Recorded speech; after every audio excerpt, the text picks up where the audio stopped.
Hello অষ্টম নবম ও দশম শ্রেণীর প্রিয় শিক্ষার্থী বন্ধুরা, গোপাল মাস্টার চ্যানেলে সবাইকে স্বাগতম। আশা করি তোমরা ভালো আছো সবাই। আজ আমি তোমাদেরকে দেখাবো কোনো একটি সারণী থেকে কিভাবে সহজে আয়তলেখ অঙ্কন করা যায়। আজকের ভিডিওটি দেখার পর আয়তলেখ নিয়ে তোমাদের মধ্যে আশা করি কোনো সমস্যা থাকবে না। তার আগে আমার চ্যানেলে যদি নতুন হয়ে থাকো, চ্যানেলটি অবশ্যই সাবস্ক্রাইব করে পাশে থাকবে। তাহলে দেরি না করে চলো শুরু করা যাক। আয়তলেখ অঙ্কন করার জন্য আমি একটি সারণী এঁকে রেখেছি। সারণীটির দিকে লক্ষ্য করো। এগুলো হচ্ছে শ্রেণী ব্যবধান, এ হচ্ছে গণসংখ্যা। তো আয়তলেখ অঙ্কনের জন্য আমাদেরকে পরীক্ষায় এইরকম একটি গ্রাফস দেয়া হবে। মনে রাখবা, পুরো গ্রাফস কিন্তু তোমাদের হাতে দেবে না। কোনো একটি গ্রাফসের 4/1 অংশ তোমাদেরকে দেয়া হবে, সেখানেই তোমরা জায়গা করে নিতে হবে।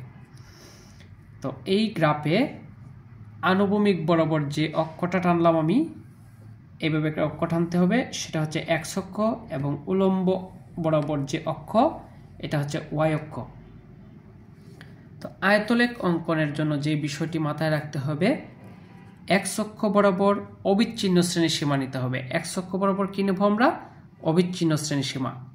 এবং y অক্ষ বরাবর ঘনসংখ্যা। এবার চলো আমরা সারণীতে যাই।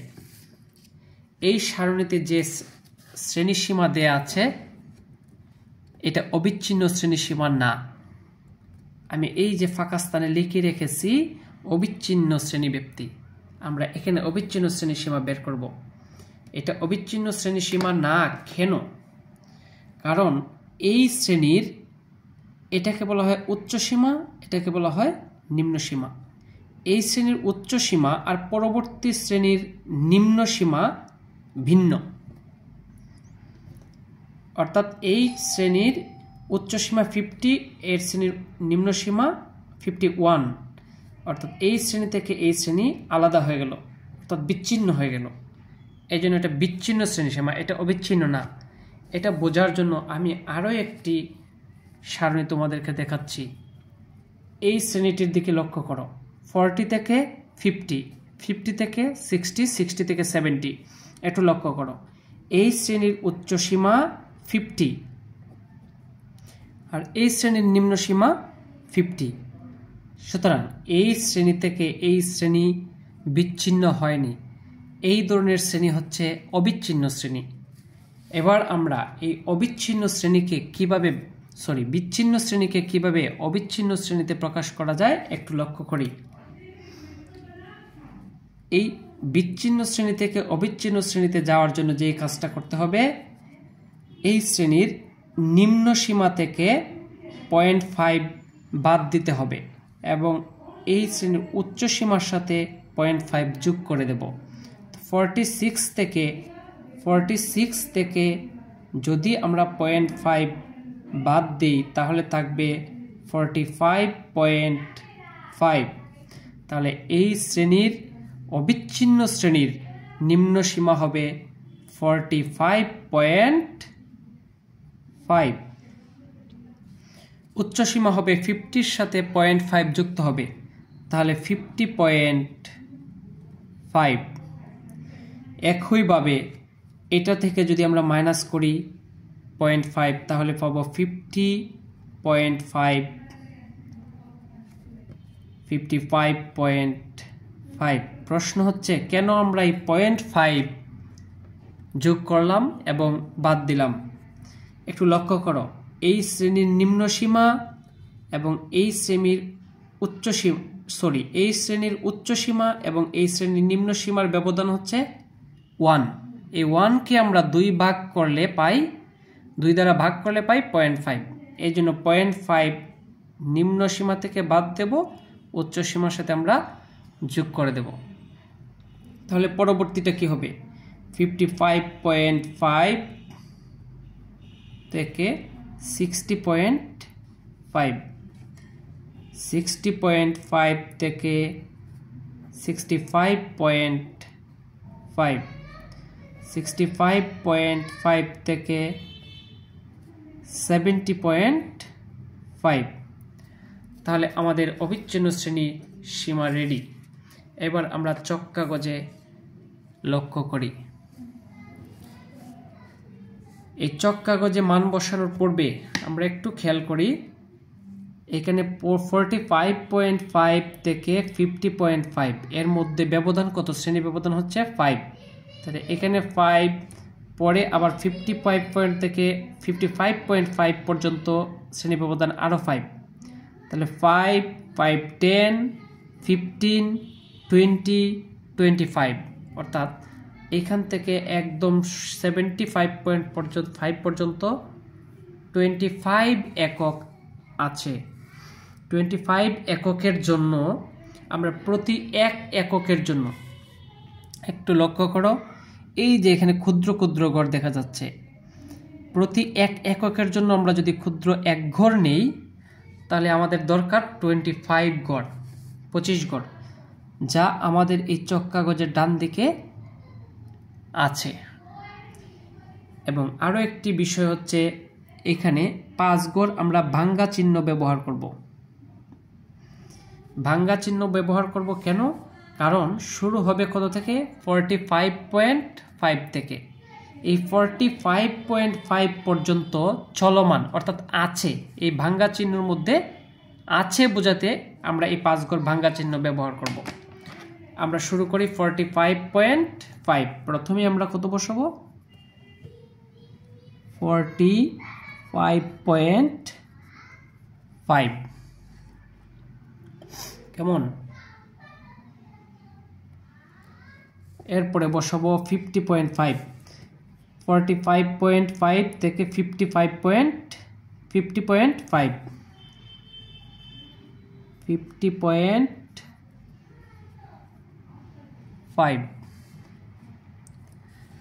এরপর 5 ঘর পরে বসাবো 55.5। এরপরে বসাবো 60.5। এরপরে 65.5। পরে 70.5। 5 ঘর পরে পরে, অর্থাৎ এই প্রতি এক এককের জন্য এক ঘর, তাহলে 5 একক আছে, 5 ঘর পরে পরে আমরা মান বসাইলাম। ঠিক আছে, এবার ওয়াই অক্ষ বরাবর আমরা কি নেব? গণসংখ্যা। এক্স অক্ষ বরাবর আমাদের অবিচ্ছিন্ন শ্রেণীর সীমা বসানো শেষ। এবার ওয়াই অক্ষ বরাবর আমরা নেব গণসংখ্যা। গণসংখ্যা সর্বোচ্চ আছে কত? 20। এবার প্রতি এক এককের জন্য আমরা যদি এক ঘর নেই, তা আমার সর্বোচ্চ কত দরকার? 20 একক। 20 এককে 20 ঘর। 20 ঘর আমার এদিকে আছে, যেমন 5, 10, 15, 20, 25। আমরা 25 পর্যন্ত নিয়ে নিলাম। ঠিক আছে, এবার আমরা কাজ করি। এবার প্রথম শ্রেণীটা, একটা শ্রেণী শুধু দেখলেই তোমরা বুঝে যাবে পরেরগুলা। 45.5 অবিচ্ছিন্ন শ্রেণী সীমা যখন 45.5, তখন গণসংখ্যা কত? 5। তো একটু লক্ষ্য করো, 45.5, সেক্ষেত্রে গণসংখ্যা 5। আমরা ওয়াই অক্ষ বরাবরও কিন্তু এক এককের জন্য এক ঘর নেব, ক্ষুদ্র এক ঘর করে নেব। তাহলে 5 এককে গণসংখ্যা 5 এককে 5 ঘর। ঠিক আছে, তাহলে 45.5 উপরের দিকে যাবে 5 ঘর, এই যে এই বিন্দুটা, এইটা হচ্ছে প্রথম শ্রেণীর নিম্ন সীমা। এবার উচ্চ সীমা। উচ্চ সীমা কত? 50.5। 50.5 এর বেলায়ও কিন্তু 5, তাহলে 50.5 এর জন্য 5 একক, অর্থাৎ 5 ঘর। এই যে দুইটা বিন্দু পাইলাম আমরা, এই দুই বিন্দু আমরা যোগ করে দেব, আর এই দিকে এইটা যোগ করে দেব। এই যে লেখটা হলো, এটা হচ্ছে আয়তাকৃতির একটা স্তম্ভ পাবো। এটা হচ্ছে আয়তলেখ, এটাকে বলে আয়তলেখ। এবার চলো দ্বিতীয় শ্রেণীতে যাই। এই শ্রেণীর সর্বনিম্ন সীমা কত? 50.5। 50.5 এর জন্য গণসংখ্যা কত 10, গণসংখ্যা 10 এর জন্য কয় একক 10 একক, এই যে 50.5, আবার এটার জন্য আমরা 10 একক যাব 5 10।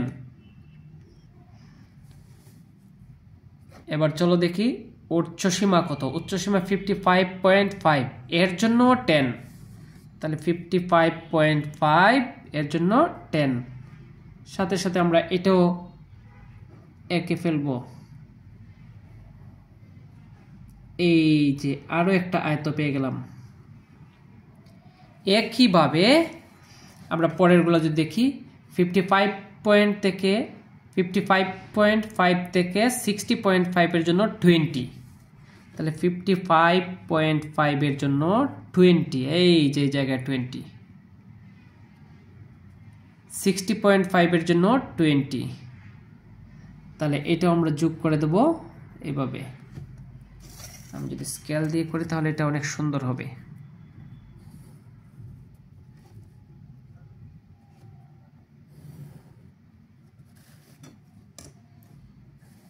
এরপরে আমরা যাব 65.5 থেকে 60.5 থেকে 65.5 এর জন্য 15, 60.5 থেকে 65.5 এর জন্য 15 একক, 15 এককের জন্য 15 গড়, তাহলে 15 আছে কোন জায়গায়, এই যে এখন আবার ডাউন হবে কিন্তু এই জায়গায় আসবে, এই জায়গায় এটা যাবে এই জায়গায়, সাথে সাথে আমরা এটা এঁকে ফেলবো, আর কোনো সমস্যা হবে না।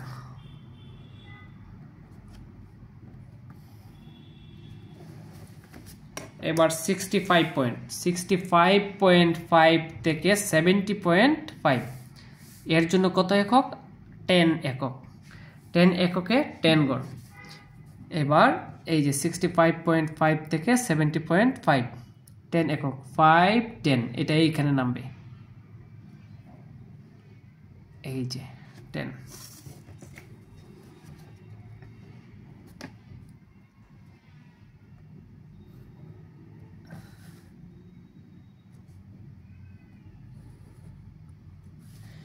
এই যে হয়ে গেল আয়তলেখ। এই যে কাজটুকু করলাম এর একটা বিবরণ দিতে হবে। এখানে আমরা কি করলাম, এখানে একটু লিখি, আমরা লিখব চক কাগজে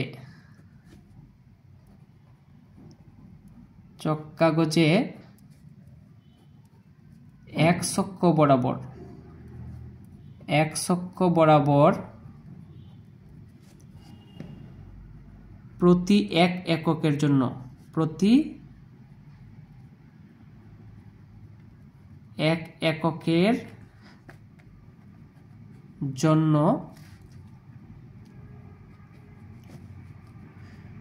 ক্ষুদ্র এক গড় ধরে, প্রতি এক এককের জন্য কিন্তু আমরা এক অক্ষ বরাবর এক গড় ধরেছিলাম, ক্ষুদ্র এক ঘর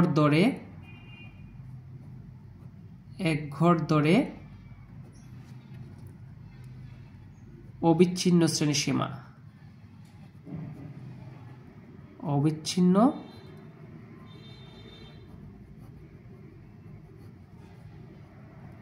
শ্রেণীসীমা, এবং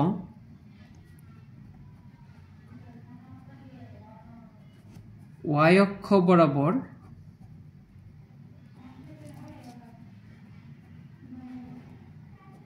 প্রতি এক এককের জন্য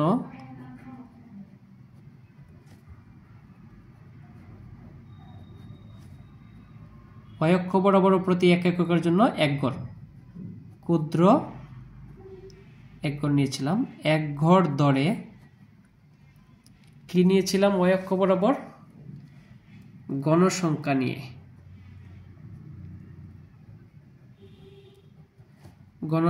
নিয়ে,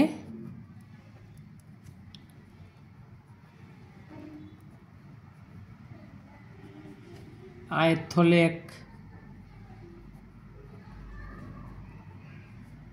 অঙ্কন করা হলো। মূল বিন্দু হতে মূলবিন্দু হতে এই যে 45.5 পর্যন্ত 45.5 পর্যন্ত আছে বোঝাতে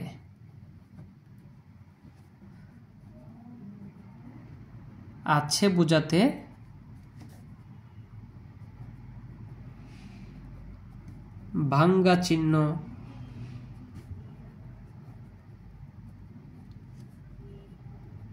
ব্যবহৃত হলো।